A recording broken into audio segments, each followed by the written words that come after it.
Steelers Nation, this is your man, Big B, Brien, Hanley, and welcome to Steelers Almighty, man, the fastest growing Steelers channel on YouTube. We appreciate everybody joining us. Appreciate all your support, man. So thank you guys for coming out. Got a good show here for you guys today, man. A lot has been going on, and we're going to cover as much as we possibly can. So let's take a look at it. First things first, Russell Wilson. Mike Tomlin announced he is the starting quarterback. You know, is Russ going to cook? We're going to find out. And not only that, we're going to find out what it looks like in a Steeler uniform. Nick Herbig, is he ready for prime time? Is he ready to take a big step forward? We saw a ton in preseason. We're going to take a deep dive into Nick Herbig, see what he looks like. Then the 53-man roster.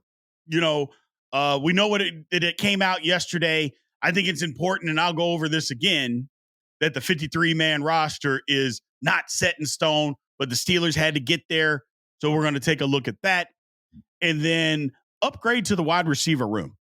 I still believe that the Steelers are going to upgrade the wide receiver room. And I still think they need to. Not only are they going to, but I think they need to. There's a couple wide receivers that are out there that might just make the wide receiver room look better. So again, man, weekly, you can find us right here on youtube.com/Steelers Almighty. Also on all your social media outlets at Steelers Almighty. And if you prefer the audio version, anywhere you get a podcast, Steelers Almighty is out there. So we appreciate everybody showing up, everybody showing out. Let's get to this.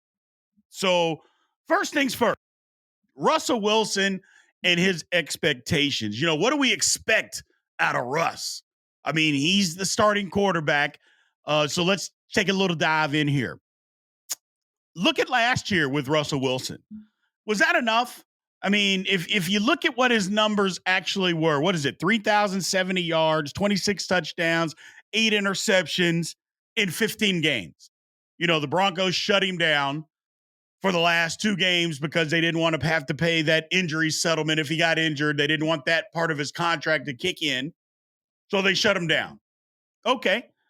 But if you average that out over into a 17-game season, it looks like about 3,500 yards, 29 touchdowns, 9 picks.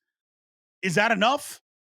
You know, now granted, if he did that on the Steelers last year, we would have been jumping for joy. But is that enough this season? We're done with last season. Let's not talk about that. This season, is that going to be enough? I don't think so. I think we need more. I think he's got to get to 4,000 yards. I mean, now granted, if the Steelers are going to run for 2,500 yards, then that's something different. I don't think the Steelers are going to be running for 2,500 yards this year. If they do, great. And I think we'll all take it, but I just don't see that actually happening. And since it's not, let's look at it in reality. And I think Russ got to do more than what he did last year. Is he capable? Yes. Is the offense capable under the system? Yes. But he's got to go out there and do it. He's just got to go out there and do it.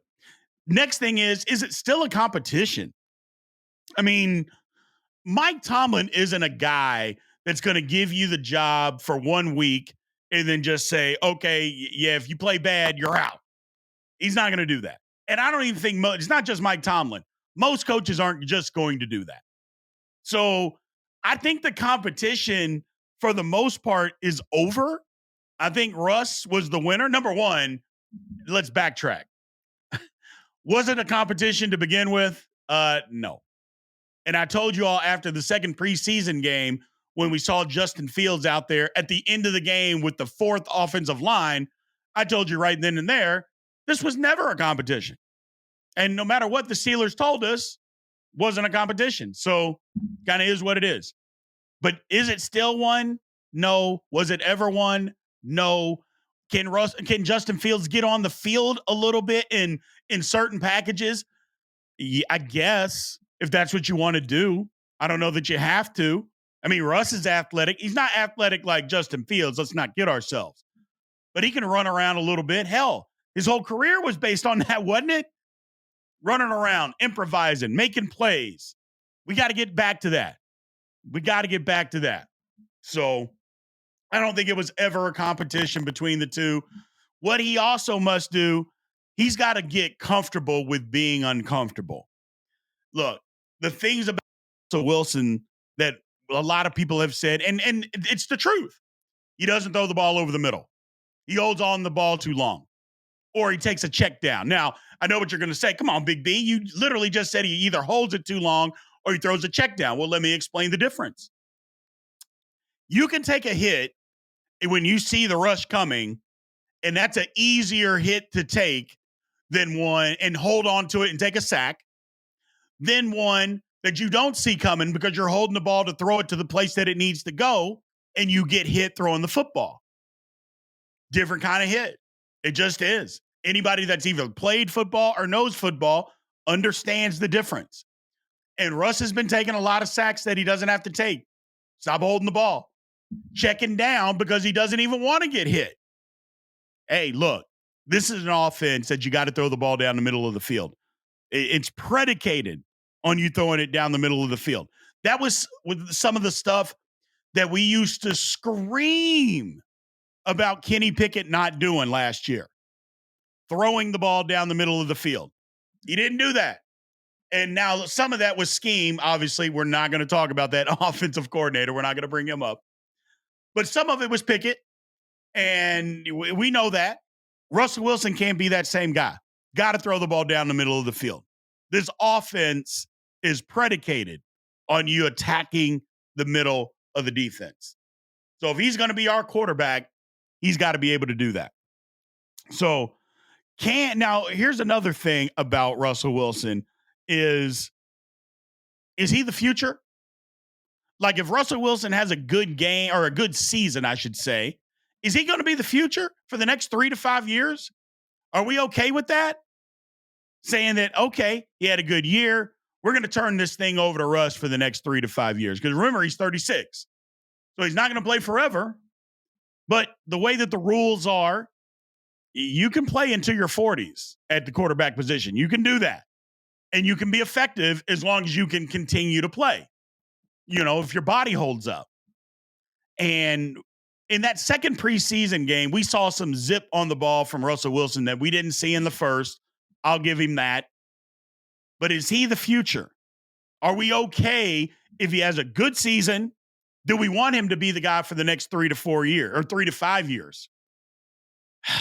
I guess.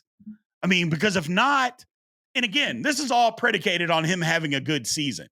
Because if it's a bad season, we know what we're doing. We're going to find us another quarterback. And I don't even think it's going to be Justin Fields. We'll just, depending on if Fields comes in, but that's a different question. We'll get to that. But if he doesn't have a good season, then we're out. But if he does, I think we got to keep him, don't we?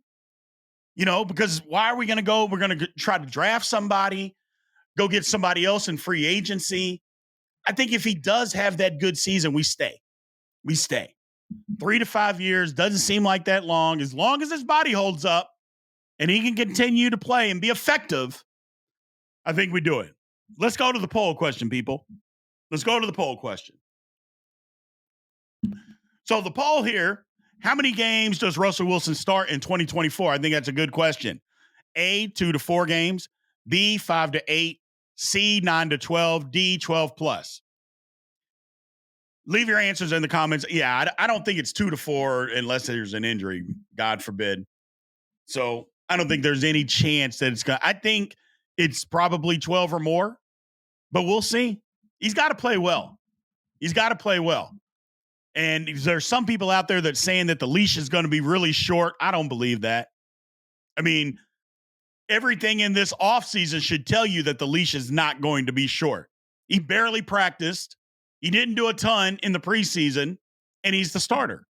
So why would you make a guy that basically hasn't done anything in training camp or preseason? Why would you then turn around and say, oh, well, that guy, yeah, his leash is very short? Doesn't make sense. Doesn't make sense. I don't think that's where the Steelers are going. So let's move on, people. Let's move on. Nick Herbig. I think he needs to have a big season.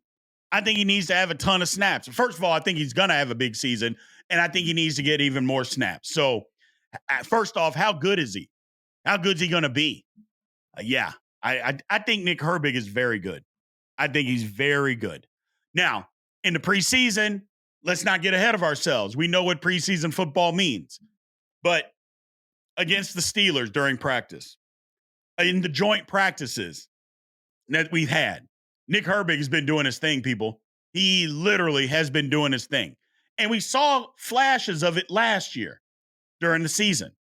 So how good is he? You know, he had 27 tackles, 3 sacks last year. I think it looks better this year. I think it looks better. So here's the thing. What does a good season from Nick Herbig look like? You know, what would you project and think, hey, if he has a good season, number one, how? But what does it look like? So let's take a look here. So coming in as a relief guy, if everything stays the same and he's just coming in as a backup, I think he's got to do some stuff.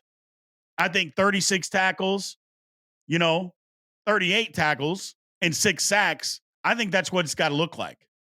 I really believe that's what it's got to look like. And then you look at if he's a starter, a full-time starter, what it looks like. Yeah, 56 tackles, 31 solo, but 8 sacks. Yeah, I believe. Now, granted, he's playing behind 2 guys that are very, very good. TJ Watt is, number one, the best defensive player in the world. And Alex Highsmith is really good. I don't think he gets a lot of credit, but Alex Highsmith is a very good football player. Very good. He's not average. Very good football player. And Nick Herbig is behind both of them. But I do believe that Herbig's got to be able to press for more time, and I think he will. And we'll get into some of the reasons why. But I think he's going to press for more time this season, if nothing else, to keep those guys fresh and not drop off in production that much. Not drop off in production that much. Can he unseat Alex Highsmith out there? I don't know. But let's take a look at some of the stuff. This is what happened last year. Take a look at the graph there. 27 tackles, 3 sacks, like we said. Highsmith, 57 tackles, 7 sacks. But if you remember, we projected what it would look like if he was an actual starter. So we took a look at that. If we look at that chart and see him as a starter, they're basically the same player. Yeah, man, they're the same player. And this is why I've said if Nick Herbig can up his game this season, there is no chance that Alex Highsmith will be on the Steelers next year. Now, I know what you're saying. Come on, Big B, you're nuts. Hey, man, if you can pay a guy way less money, and we know Alex Highsmith got paid last year, so he's making a lot. If we can pay a guy way less money for the same production, why wouldn't you do that when you know you've got to spend some money on the offensive side of the football? And that's not saying that Alex Highsmith is not a good player. I just finished telling you that he's a very good player. He is. But other teams know that too. So you can't keep everybody. You just can't. And if you can find the production for less, you do that. Does that mean that you're not going to have to pay Nick Herbig sooner or later? Sure you are. But you don't have to do it next year or even the year after that. So why not get the same production for a lot less money? You can do that. You absolutely can do that. And I believe that they will. And again, all predicated. Got to have a good season. Got to have a good season. Can't be half-assing it out there. But I don't think he will. So let's get to the poll, people. Let's take a look at the poll question. So the poll here is, do you believe that Nick Herbig will take over the starting role from Alex Highsmith by year's end? A, no, not a chance. B, only if Highsmith is injured. C, yes, within the season. Or D, yes, but not until after the season. So please leave your answers in the comments. Look, like I mentioned before, I think Alex Highsmith is an outstanding football player. But you just can't keep everybody. If Nick Herbig shows that he can come in and produce at the same level, Alex Highsmith is getting traded before the draft next year or on draft day. That's going to happen. And yeah, come on, Big B. Why would you give away a pass rusher like that? Because we need offensive players. That's why. That's why. We need more draft pick. We need to spend more money on the offensive side of the football. That's why. So you got to give a little to get a little. And that would be the thing. And if Herbig can give you the same type of production for way less money, then that's just what you do. Sorry. Not that we don't like Highsmith, but if Herbig has a big season or equally as good a season as Highsmith, I'm telling you right now, Highsmith will be traded in the offseason because there are teams that need his services that we could get a third-round draft pick for. That absolutely. Probably could have done that this year, but we don't know for a fact that Herbig can put out the same type of production. If he does that this year, that's the avenue that the Steelers will go. I guarantee it. And they should go that route. So, all right, people. Next up, look, it's halftime. I just want to thank everybody, man. Everybody for just giving us the support. I always mention at the top of the show that we are the fastest growing Steelers channel on YouTube, and it's the truth, and it's because of you guys. Here is our weekly schedule. Obviously, it's going to be pretty fluid based on when games happen for the Steelers this season, but take a look at that schedule right there. Main thing on this, look at that number at the bottom, 412-444-8390. 412-444-8390. I told you all before, this is the rant line. Give Steelers Almighty a call. Leave your name, not even your number. Just leave your name, your email address, where you're calling from, and your YouTube username. And we will play you on this podcast. We will play it on this podcast, and I will respond to what you were saying, man. Good, bad, indifferent. Just make sure you guys are calling in. Make sure you're calling in.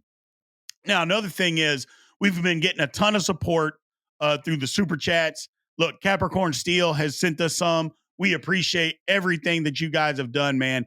That obviously it helps support the channel.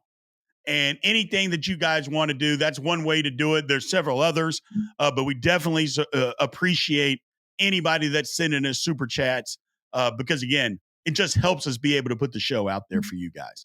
So thank you again for all of that. Remember to like, follow, subscribe, all that good stuff, and definitely leave those comments because we love going back and forth with you.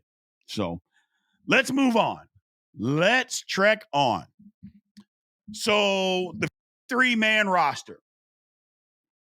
You know, there were some surprise cuts yesterday. Surprise guys that made the team. We're going to break that down. But first, we got some bad news. And this is, it's potentially crushing. Isaac Siamala left practice, maybe a torn pec. They think that's what it could be. Hope for the best, people. Let's hope for the best. Isaac Siamala was our best offensive lineman last year, and frankly, it wasn't close. He was the best. One of the better left guards in the National Football League. If he has a torn pec and is out for the season, we're recording this on Wednesday, and he left practice today. That's crushing. That's just crushing. So, yeah. I had a lot to say about it, but I'm just, man, it's devastating to lose your best offensive lineman. Look, they took care of him during training camp. Outside of guys that were actually hurt, like, he didn't practice hardly at all. He got the most days off. I mean, they literally took care of this guy. They took care of him. And unfortunately, he still got hurt. Now, again, we got to hope and pray. I know some people are going to say, well, TJ Watt came back. He had a torn pec. And first of all, he wasn't the same. And I think we all know that. But number two, for an offensive lineman, you got a torn pec. What are you doing? You can't block. You can't push guys around. It's just not going to work. That's why when you see guys get a torn pec, they're out for the season. Because usually it's bad. They got to get it sewn back together. And, yeah, not good. Just not good. If he's out, who steps up? Who steps up? I mean, I talked about the Steelers getting an offensive lineman, which I think they will with this roster. They probably have to have two. Spencer Anderson, is he the guy? Mason McCormick, is he the guy? That's going to step in his place. I like McCormick better. If we keep it in-house as a new starter, I like McCormick just because he's nastier. Anderson, a technique guy, can't go wrong with that. But you know what? They both got the same number of starts, and McCormick's a rookie. That would be 0. Anderson's played in 8 games. I get it. But if it's me, throw me the guy out there that's going to play on it with an edge. Play with an edge. Got to work on his technique. We got to do that. We got to get him a little bit more fundamentally sound. But I would go with McCormick over Anderson if it were me. That's just me talking. Let me know what you guys think in the comments. If Siamala goes down, who do we pick up? And who do you want to start? Let me just ask that. Not who do we pick up, because we're never going to know till it happens. But who would you rather start if Siamala goes down? So next thing with the 53-man roster, what was the most surprising cut to you guys? See, to me, it was Jack Coletto. I thought Coletto was going to be on the roster, man. I loved what he was doing. And not just that, it's like you brought in one fullback only to cut him. Why? Why are you cutting this man? What was the purpose? And I get that McCole Pruitt, I get it that he's familiar with the offense. He's a good tight end, a good blocker. I'm not saying you should have cut him. I just thought you could have kept Coletto. I thought you could have kept him too. So that's just me. That was my most surprising cut. Most surprising guy that made the roster, I think we all probably feel the same about this one, is Jalen Elliott. I mean, he was out there at the end of the game in preseason game 3. He was out there, and yet he made the roster as a 5th safety. I don't know, man. I thought there were other guys, but if they didn't keep Ryan Watts, which they couldn't, he's on IR, and you knew Ryan Watts was my guy. I've been rooting for him forever. This was a surprise. I didn't see it coming either. Did not see it coming. Didn't think there was any chance that he'd make the team, but good for him. Good for him. Now, who's a player that you think, or I think, that's still on the bubble? I think it's still Scotty Miller. I still think it's Isaiah Loudermilk. I think both of those guys, along with Jalen Elliott, all 3 of those guys are still on the bubble. As I mentioned, man, this roster is not etched in stone. It's not. They just had to get down to 53. And now that they're there, they can still make a lot of moves. So we'll see what happens. If the Steelers go out and get a wide receiver, Scotty Miller's going to be off the football team, because he definitely is the 5th guy, and they're not keeping 6. They're just not. Doesn't make sense. Doesn't make sense. Now, we'll get into that wide receiver thing here in a sec, but yeah, it doesn't make sense. I still didn't see a ton from Isaiah Loudermilk. Now, look, Loudermilk got a lot better from last year. A lot better. But we watched the preseason. He flashed a couple times in passing situations. But when it came to run stuffing, which is his primary job, he didn't look good at all. He didn't look good at all. So, like I mentioned before, that one, it surprised me. But it is what it is. It is what it is. And Loudermilk, he's on the team. Then we gotta root for him to do better. But I think him, Elliott, and Scotty Miller, if the Steelers bring in outside help, I think those are the people to go, because, look, the Steelers are keeping 8 defensive linemen. 8 in a 3-4 front. Now, granted, I know they run a lot of nickel. I do know that. And they're going to run a lot of 4-down linemen. But 8 seems a lot when your base defense is a 3-4. It just seems like a lot. So, I don't know.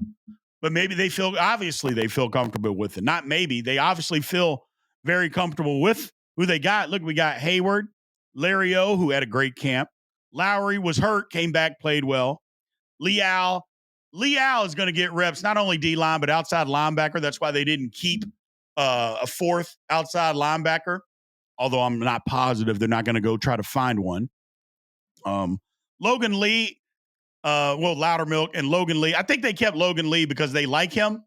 He's not ready to play quite yet, But they also knew if you cut him, somebody's going to scoop him up and put him on their practice squad. I don't think the Steelers thought he was going to get to their practice squad, and that's why they kept him.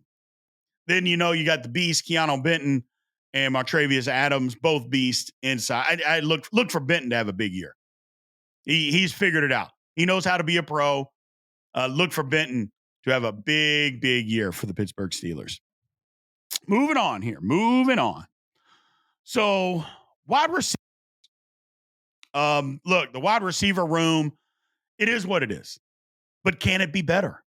That's my thing. Can the wide receiver room be better?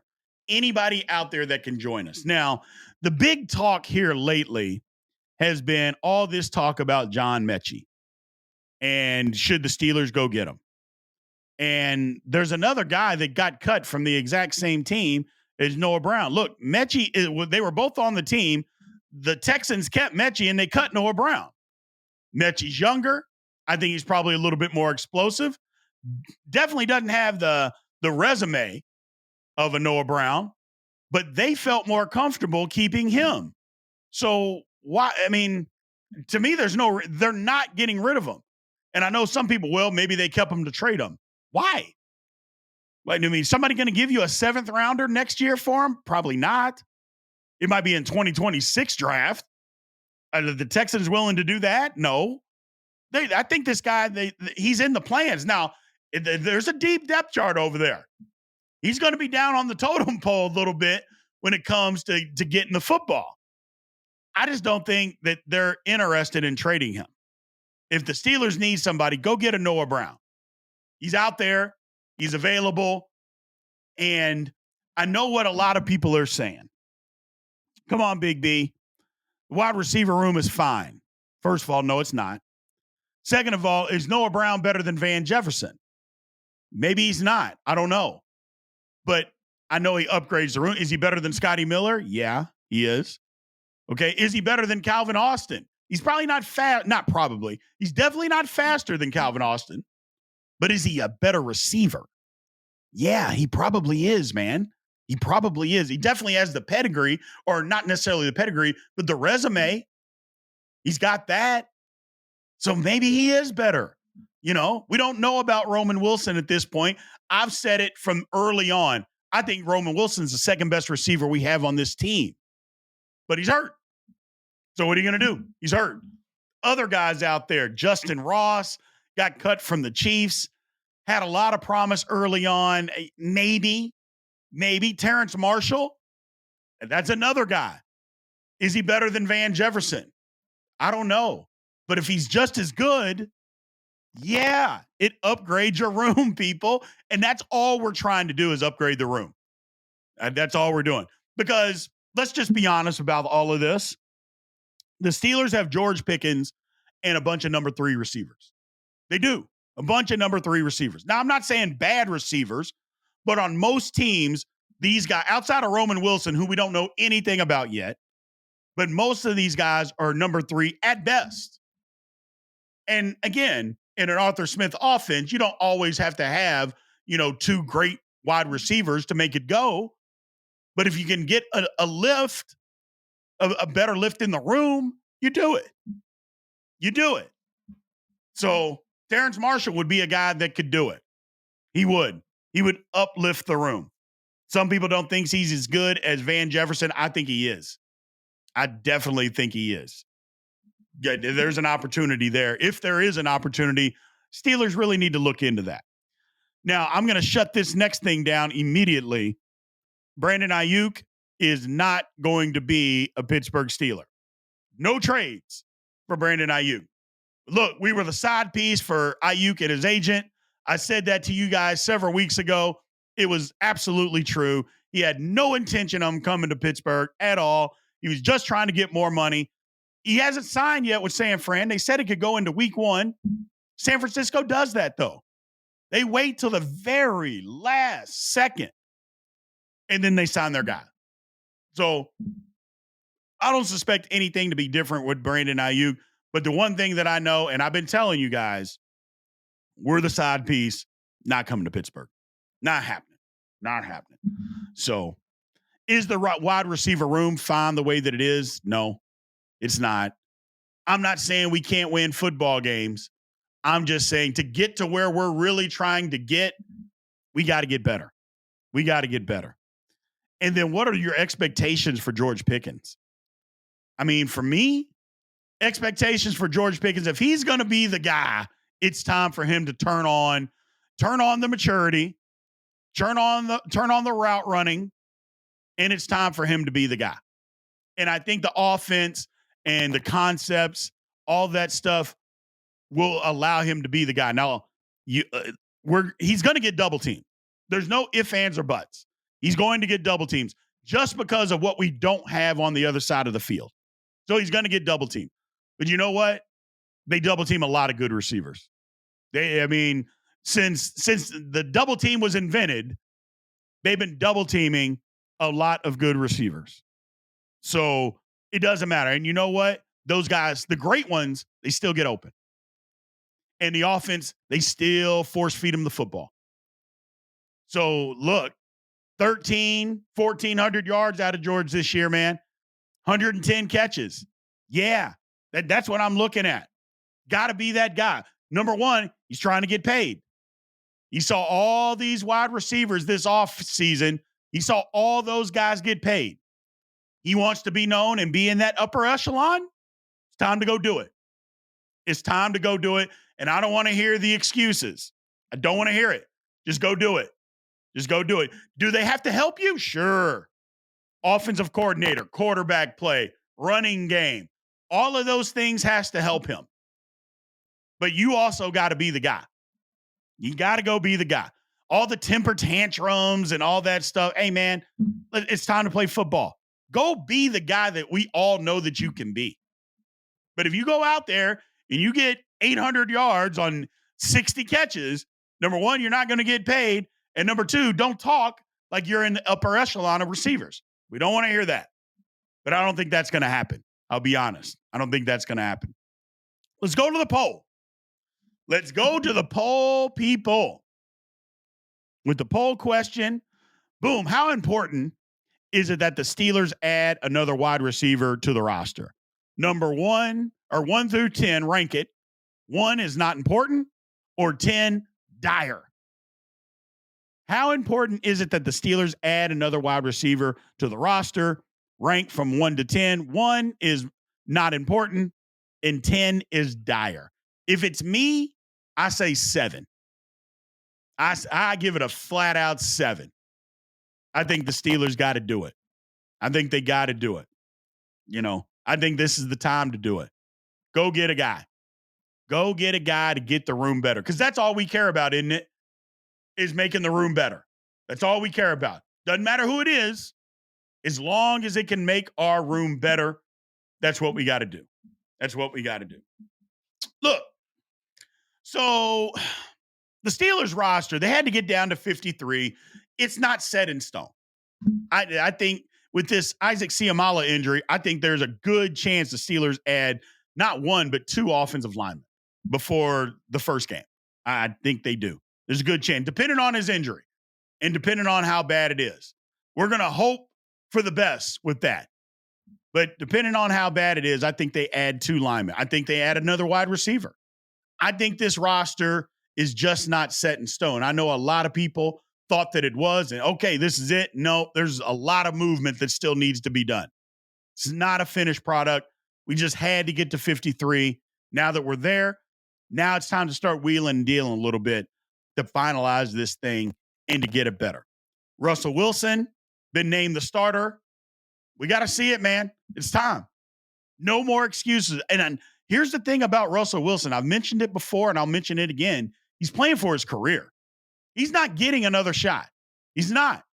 So if it doesn't work in Pittsburgh, his career is literally over. Because nobody's going to sign him to be the backup quarterback. Not to mention, he's not going to want to be somebody's backup quarterback. So this is it. Are you going to extend your career, or does it end in Pittsburgh? That's the big question with Russell Wilson. Can he do it? Can the offense help him? Because he needs help. Can they help him? We'll see, man. We will see. So that's all I got for you today, man. I appreciate everybody as always, for being in here and showing up and showing out. Thank you guys. Again, Steelers Almighty, fastest growing Steelers channel on YouTube. And that's all because of you guys, man. It absolutely is. You can always find us youtube.com/Steelers Almighty. Anywhere that you have social media, you can find Steelers Almighty, and anywhere you get a podcast, Steelers Almighty is there as well. We appreciate you guys. Love you guys. Until next time, man. Aloha.